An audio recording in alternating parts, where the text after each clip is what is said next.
దీన్ని దిశ నిర్దేశం చేయాలని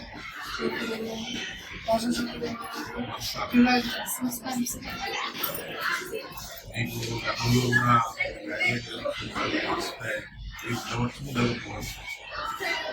మీరందరూ కూడా నమోదు చేసుకుని ఉన్నారు. అందరూ కూడా ఓట్లు నమోదై ఉంటాయి.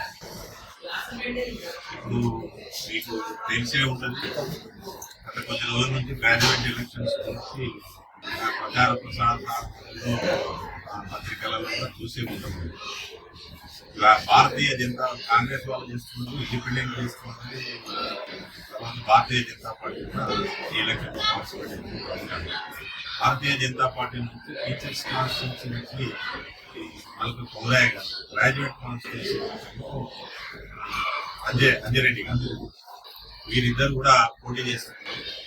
ఇప్పుడు ఉన్నటువంటి పరిస్థితులలో అసలు టీచర్స్ ఉన్నటువంటి సమస్యలు చాలా ఉన్నాయి.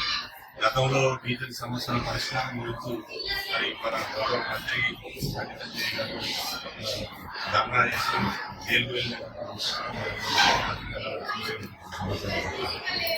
అందుకని ఇప్పుడు వంతు ప్రశ్నించే కొంత అవసరం. కౌన్సిల్లో సమస్యలు ఎందుకున్నా మనకు అడగందే అమ్మ కూడా అమ్మ పెట్టాలి, మనం అడగంది ప్రభుత్వం ప్రశ్నే లేదు. కాబట్టి మరి మన సమస్యల పట్ల అవగాహన ఉండి విద్యావేత్త